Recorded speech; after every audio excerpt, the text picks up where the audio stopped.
Okay, bismillahirrahmanirrahim. Assalamualaikum warahmatullahi wabarakatuh. Dan selamat pagi semua.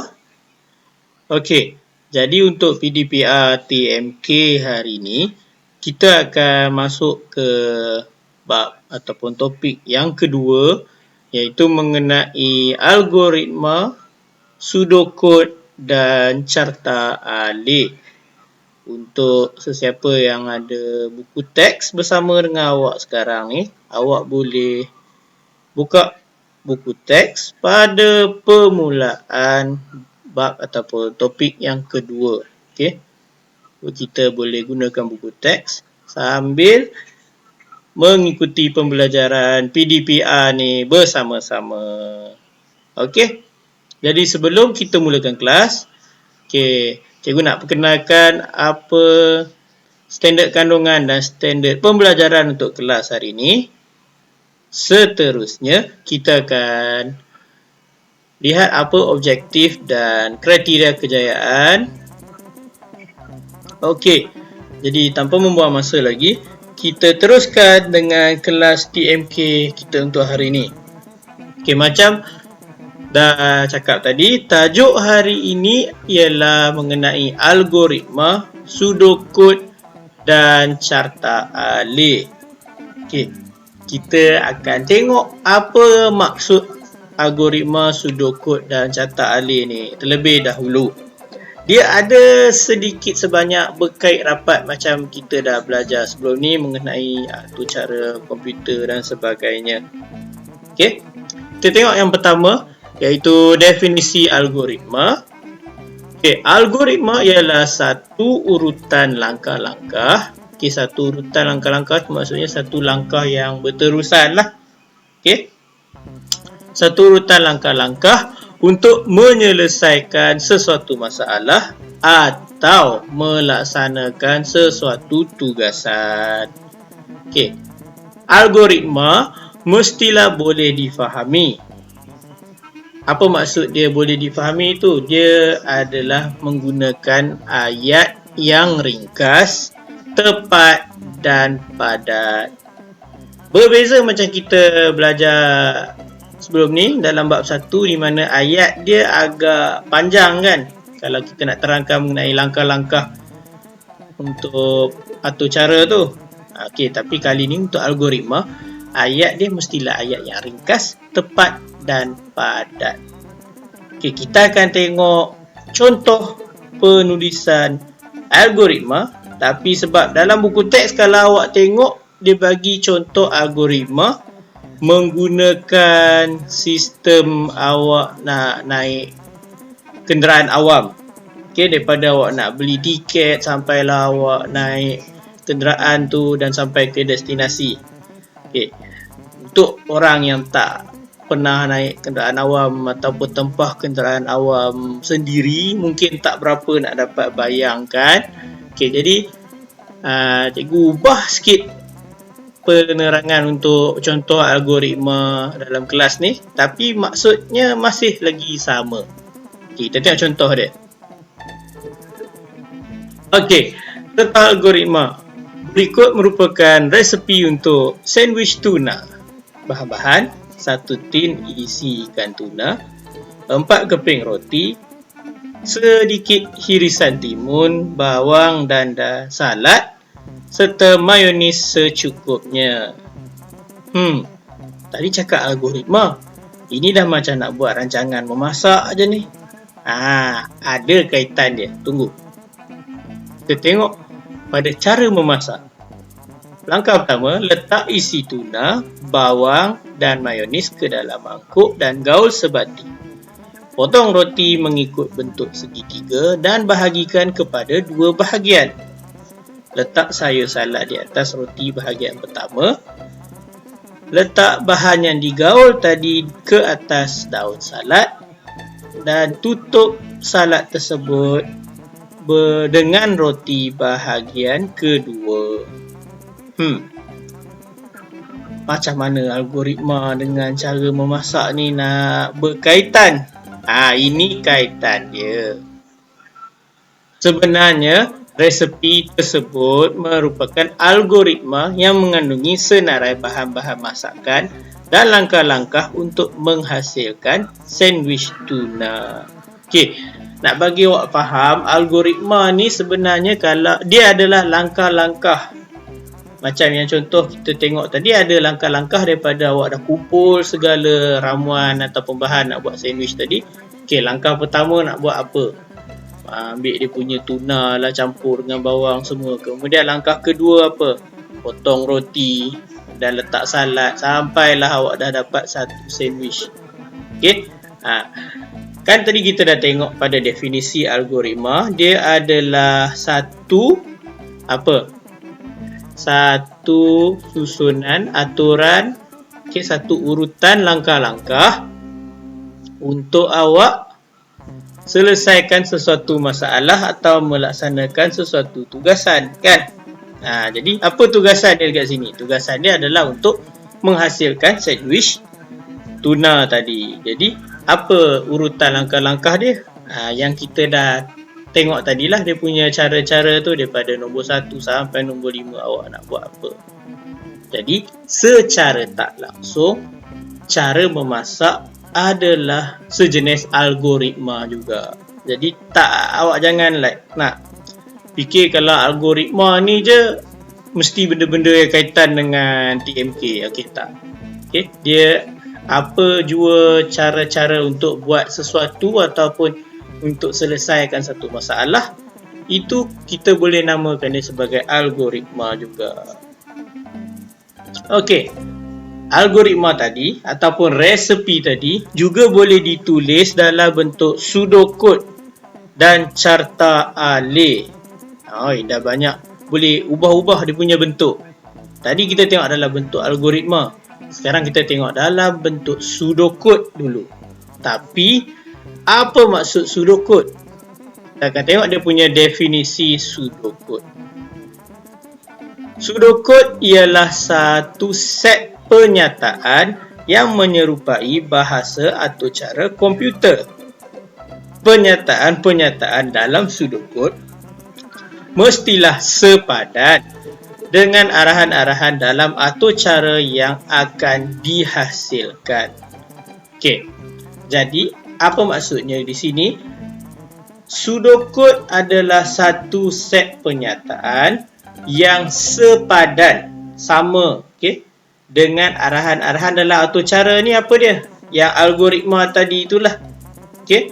Jadi pseudocode dan algoritma dia mestilah sepadan.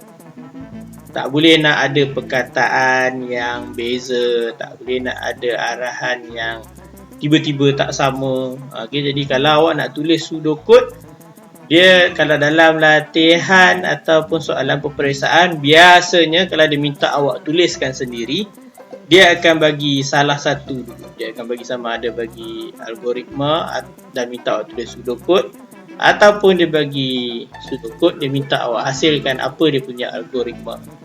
Alright. Kita tengok contoh cara penulisan pseudocode. Sambil kita tengok dia punya contoh, awak cuba perhatikan betul-betul apa beza pseudocode dan algoritma dari segi cara awak nak tulis dia. Okey. Kita tengok contoh pseudocode. Okey. Contoh pseudocode untuk cara memasak tadi tu, sebab algoritma adalah cara memasak, bukan yang ramuan tadi tu. Cara memasak tu adalah algoritma. Okey. Langkah pertama, mula. Kedua, letak isi tuna, bawang dan mayonis ke dalam mangkuk dan gaul sebati. 3. Potong roti mengikut bentuk segitiga dan bahagikan kepada 2 bahagian. 4. Letak sayur salad di atas roti bahagian pertama. 5. Letak bahan yang digaul tadi ke atas daun salad. 6. Tutup salad tersebut dengan roti bahagian kedua. 7. Tamat. Okey, apa beza cara pseudocode dan algoritma dekat sini? Okey, kalau perbezaan yang paling ketara, dia ada 2 arahan tambahan. Kalau macam algoritma tadi, dia mula terus dengan, kalau sekarang ni arahan nombor 2 lah. Kalau dekat algoritma tadi, dia arahan yang pertama yang letak isi tuna ni. Tapi untuk pseudocode, arahan pertama dah jadi perkataan mula.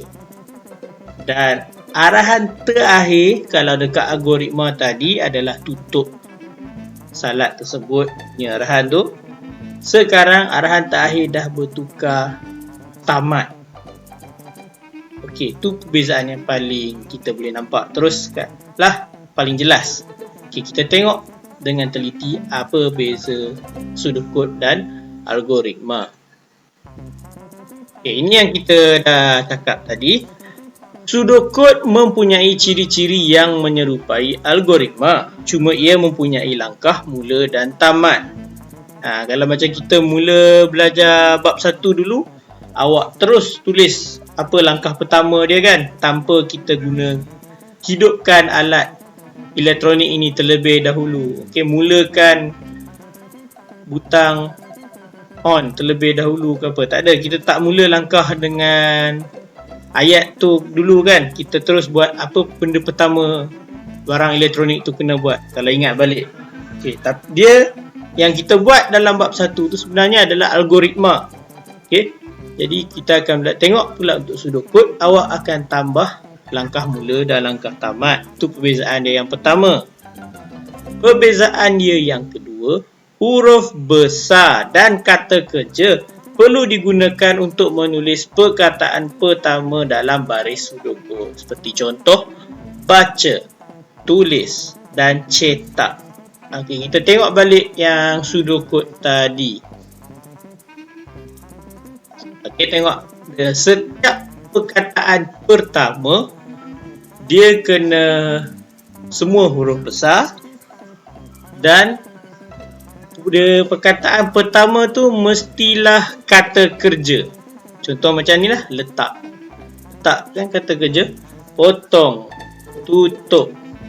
Okey, semua tu kata kerja. Dia tak boleh jadi awak mulakan ayat dalam pseudocode ni dengan menggunakan kata nama ke, okey, kata adjektif ke dan sebagainya. Dia kena kata kerja. Okey, barulah kita namakan dia sebagai pseudocode. Okey, ni contoh lain lah, macam baca, tulis dan cetak. Alright. Dan kita akan tengok pula definisi carta alih. Okey, definisi carta alih. Carta alih ialah rajah-rajah yang mengandungi simbol-simbol geometri yang disambungkan untuk menunjukkan langkah-langkah penyelesaian masalah. Okey, carta alih ni kalau awak perasan, dia ada pada bangunan-bangunan kerajaan, okey, ataupun pejabat-pejabat kerajaan. Tak semestinya jugalah, kadang ada yang bangunan ataupun pejabat swasta pun dia ada letakkan juga. Okey, carta alih ni adalah dia punya flow. Okey, dia punya aturan daripada langkah pertama benda tu mula sampailah di mana benda tu akan berakhir. Okey, so dia ada pelbagai simbol-simbol geometri yang membawa maksud yang macam-macam. Kita akan tengok maksud-maksud tu sekejap dalam definisi ni. Tapi kita akan belajar dengan lebih lanjut mengenai simbol-simbol geometri ni pada topik yang selepas ni. Okay, untuk kelas yang seterusnya. Sebab dia ada bab yang berasingan. Okay. Bila dia dah disambungkan tu, kenapa dia nak kena sambungkan? Sebab dia nak menunjukkan langkah-langkah penyelesaian masalah. Kalau macam untuk pseudocode tadi, dengan algoritma, awak boleh gantikan dengan nombor. Okey, nombor 1, nombor 2, nombor 3 dan seterusnya. Tapi untuk carta alih, tak boleh nak gunakan nombor. Awak akan gunakan simbol-simbol geometri ni. Tuliskan perkataan di dalam simbol-simbol geometri tersebut. Dan menggunakan anak panah untuk menunjukkan sambungan langkah-langkah ke satu demi satu. Okey. setiap simbol mempunyai bentuk yang berbeza dan makna yang tertentu. Okay, kita akan tengok secara ringkas. Okay, simbol yang pertama, dia adalah simbol bujur, bermaksud ataupun bermakna dan memberi fungsi mula ataupun tamat.